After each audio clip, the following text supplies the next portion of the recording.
Hello, this is Ian Noel Camalotis for CEntertainment Media, and welcome to Here At.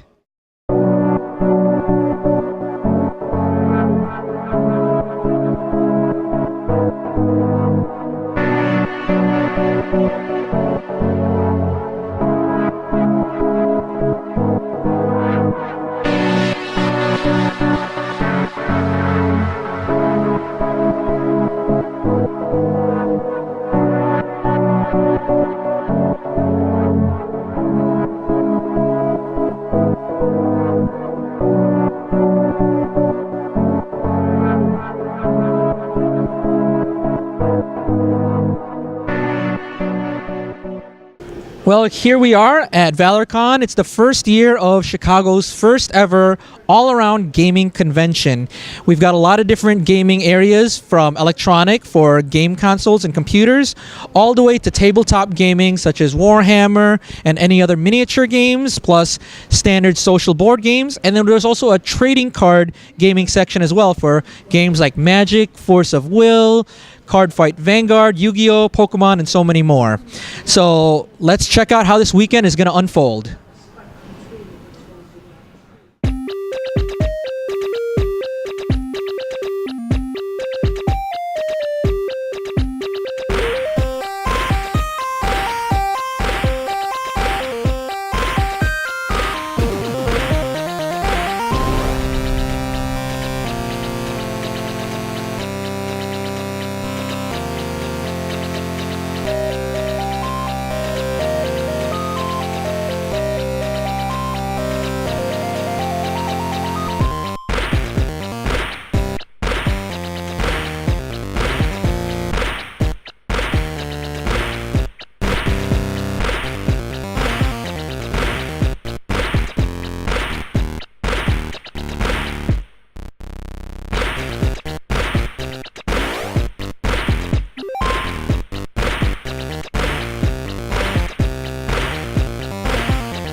Founded by creators Thomas Glenn and Tim Sauerman, this unique convention focuses on a fandom that encourages competition among all participants. ValorCon focuses on all parts of the gaming world.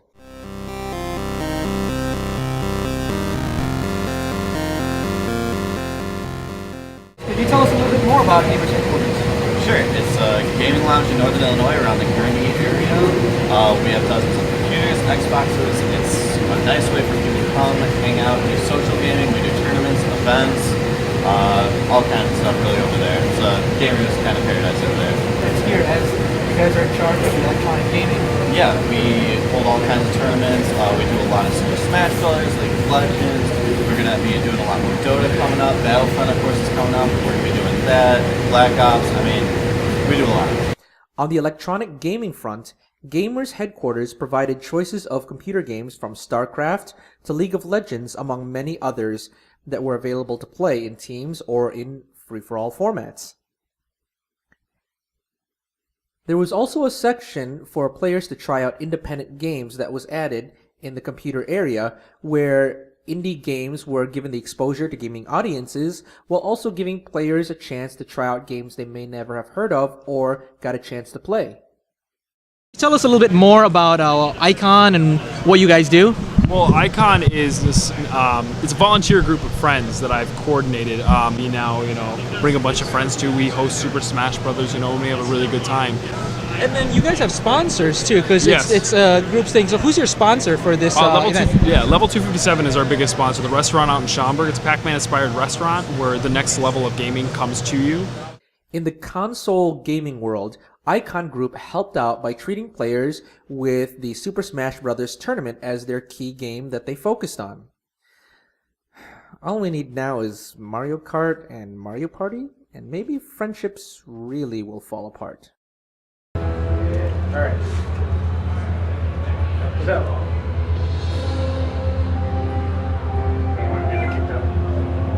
This is the sector of space we've already designed designated as a word to protect.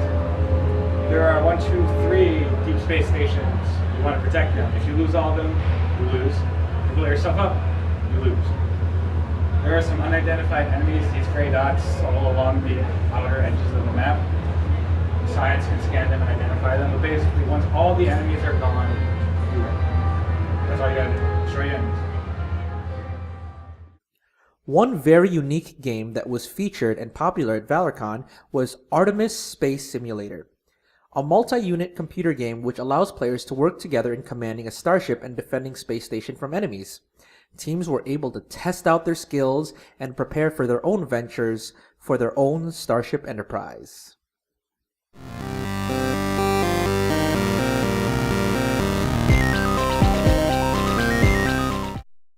Those looking for non-electronic games were treated with tabletop and trading card games hosted by Chicagoland Games Dice Dojo and Gamers World Water Tower Place. Many tabletop games were featured, including the popular Settlers of Catan. On the trading card game front, games like Magic the Gathering were at the forefront. Another trading card game which drew interest from people wanting to learn to play was the anime-based game Weiss Schwartz. So what is Weiss Schwartz? What kind of game is it? Okay, so it is a collectible trading card game. Very similar to, other collectible trading card games there are, like Magic, Yu-Gi-Oh!, Pokemon, Vanguard. The only difference is you get to choose one of your favorite animes and beat the living butt out of the opponents. Well, let's go check out how to play the game.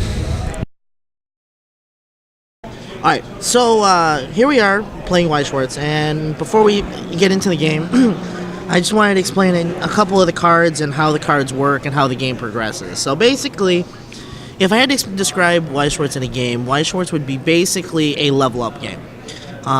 Each different level progresses based on the amount of damage you take, and the more damage you take, the more powerful your cards get. So early on, you're pretty much setting up your game for the later game. So you have a lot of cards that interact with each other trying to get you towards the end. The end game, which is normally at level 3, which I'll describe in a second, when you get towards the end game, most of the cards are extremely powerful and are able to end games rather quickly. So the way the game progresses is you want to start with a startup to get your cards going to be able to finish the game with the stronger cards at the end. The level system in the game that allows you to progress this way is based on the amount of damage you take throughout the game. Every 7 damage, it progresses to the next level. Basically, there's 3 levels, and then you lose at level 4. So basically, basic math, if there's 7 cards and 4 levels, 28 damage is when you lose the game. So that's basically how you win the game, is trying to get your opponent to 28 damage. And what's really cool about this game is there's no dice, there's no paper to keep track of life points or anything, how much you've been hit. The cards themselves are the markers. So you use the cards from the deck to be able to denote how much damage you've taken. That's where we can describe the field, and we'll get into that after we describe the cards. So basically, in a nutshell, there's 4 different cards in the game. There's character cards, which would be these, event cards, which is this, and then climax cards. Those are the 4 types, basically 3 types of cards, and then character cards have a couple different types of character cards that can interact differently in the game. So that's why we have 4 cards here. So for character cards, which is mainly the characters of whatever anime you're playing or whatever game you're playing, because sometimes in Weiss Schwartz it doesn't necessarily have to be an anime. Some of them are video games. For example, Persona, Concol, and Project Diva. Those are all video games that were turned into a card game, for the card game. Basically, for the characters, you have your main characters here. Today we're using cards from Madoka Magica. And the cards here are basically what you use to attack. We'll just explain the cards now, and then we'll explain with the mat in a second. But basically, here we have the characters and events and climaxes. So characters are what you use to attack your opponent with. So you'll use these cards to be able to whittle down your opponent to the 28 damage. Event cards are very similar to like spell cards in other games where once you play it, it has an effect. It goes off, and then when it's done, it's used. It has no place to stay on the field. It just happens and then goes away. Climaxes are multifaceted. In the game, on offense, whenever you draw them, you can use them on your field of play to either boost your characters to make them stronger, or to do some techs, make them do more damage and stuff like that. Or draw cards and stuff like that. So that's what they do on offense. On defense, which is nice, is in the game of Weiss Schwarz, you have 50 cards in your deck, and out of those 50 cards, you have 8 climaxes. 8 of these climaxes have the offensive abilities, but they also have the defensive abilities. When you take damage in the game, this game is very similar to other damage card-based games, like Cardfight Vanguard is a good example, where you reveal damage off the top of your deck when you're taking damage, and when you're attacking, you're revealing cards off the top of your deck to either A, give more damage, B, have some tech, or C, just it's there, and all those cards would then go to, a mana zone, which we can explain later. But basically, those 8 cards that are in your deck called climaxes, if you ever hit one while taking damage, it would cancel damage. So, that's a rough description of the game. Card-wise, but there's still a lot to explain when coming to the game about placement of the cards and stuff like that.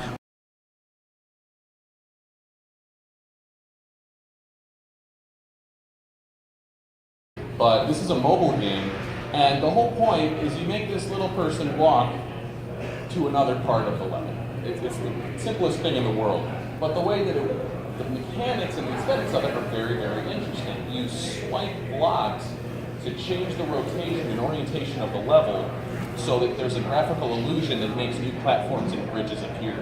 And that way you can walk to other places. MCS your game influencing everything we do. That's a mechanical triumph of this game. Aesthetically, though, you can tell that it's just pretty. I mean, there's pretty colors, there's awesome rendering. I love the shadows, and I like how it kind of plays with my mind when I look at it.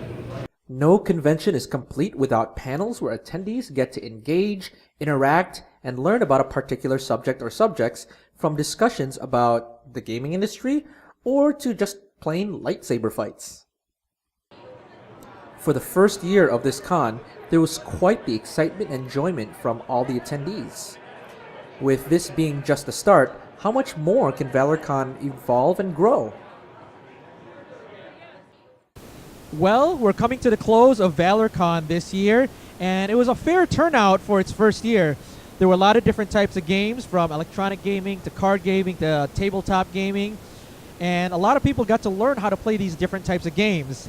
Everyone had fun, and next year's already been set, so we're looking forward to see you there next year. This is Ian Camalotis for CEntertainment Media and the show Here At.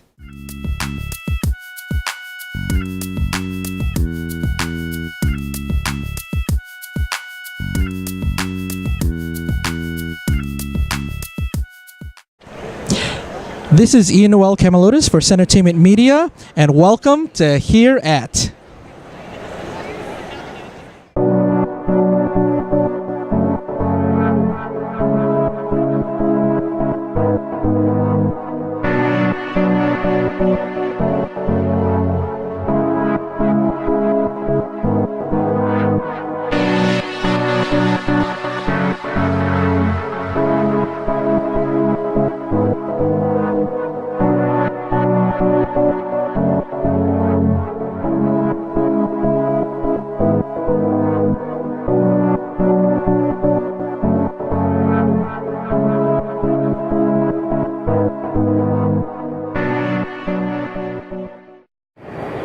So this is my first time at C2E2. So let's see what is in store. This is convention. It's a little bit different than what I'm used to, and it's a lot bigger. So here we go.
Well, I'm here at the McCormick Place in downtown Chicago for the annual C2E2 event, otherwise known as the Chicago Comic and Entertainment Expo. And I'm here to check out what's going on, so let's go have a look.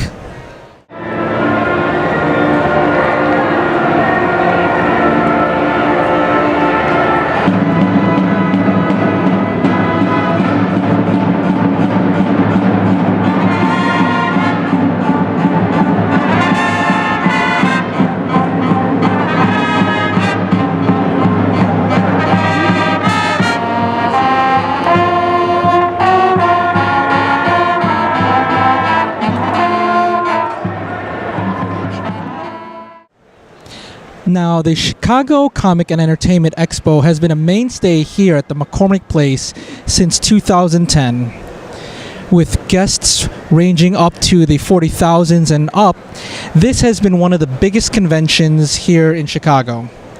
With guests from the video game, the comic book world, the television world, movies, you name it, everything in pop culture and entertainment is right here at the McCormick Place. This event is usually held every spring, about March or April, and many interactive panels, many different vendors show up here to be a part of this major event. Like all pop culture events and conventions, C2E2 houses a lot of cosplayers. People dressed up is one of their favorite characters, but what makes C2E2 unique is it's not just focused on one genre, it's everything and all-encompassing. And at times you also get to see a mix of different type of crossover combinations in costumes as well. So I'm here at C2E2 with a cosplayer dressed up as Iron Man. So how long did it take you to put this costume together? This particular one took me about 50 hours, including paint. The first time this is about the 16th one that I've built in the past 3 years. The first time I built it took me about 4 months total time. Okay, so I take it Iron Man's one of your favorite comic book characters then? As far as I'm concerned, he's the only one that exists. No, I'm kidding. But yeah, he is my favorite. Yeah. Well, what brings you then to C2E2? What's the biggest draw for you here? Probably the biggest payoff for me is just the smiles on people's faces when they get to get their picture taken with Iron Man, and just the looks that you get when people encounter you. I mean, it's great to see it. Everybody from handicapped people in wheelchairs, kids, adults, all ages. It's amazing. It really is, and makes all the work and the frustration worth it. Well, thank you so much. One last question I got to ask you, because this is important for your character and everything. So, who do you think's gonna win? Is it Batman or Superman? I got a thing for guys in armor, so I'm going to have to go with Batman. Gotcha. Well, thank you so much, and hope you enjoy the show. You too. Thank you.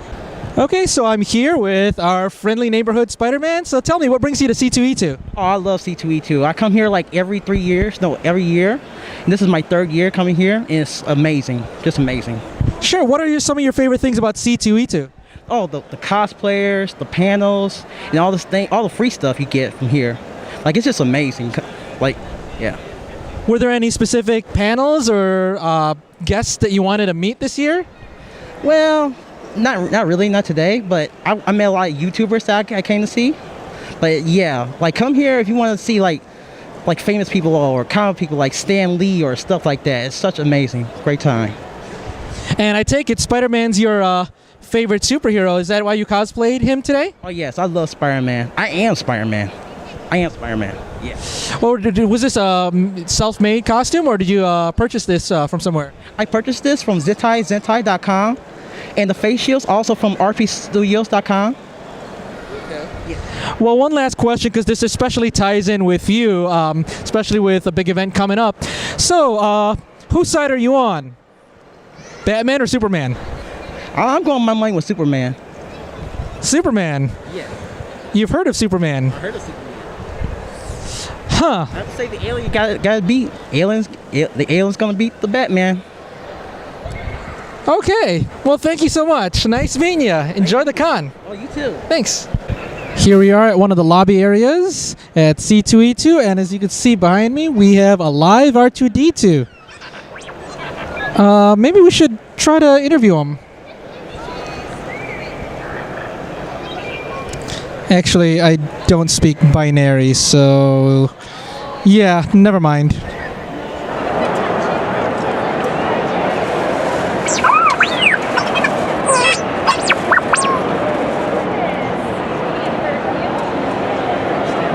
So, what brings you to C2E2, R2D2?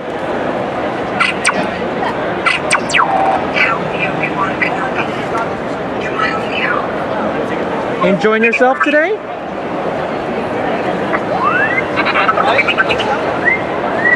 One of the biggest things that people look forward to at C2E2 are the many guests. Like was said before, guests are anywhere from the comic book world as artists and writers, to television actors, all the way to even movie actors. You've got athletes and pro wrestlers, and you've got so many other types of guests that you can have tied in with the entertainment world. It is fun to play that, and I'm still figuring it out. I think that's her number one struggle. But I think it's good as managers that you don't. Well, it's been an exhausting weekend here at C2E2, and there was a lot of great things to check out here. And there's still more that really I gotta plan out better next time to see. So hopefully you give this a chance. It's going to be back again next year here at the McCormick Place here downtown. And other than that, we'll see you next year. This is Ian Noel Camalotis for CEntertainment Media, and thank you for watching.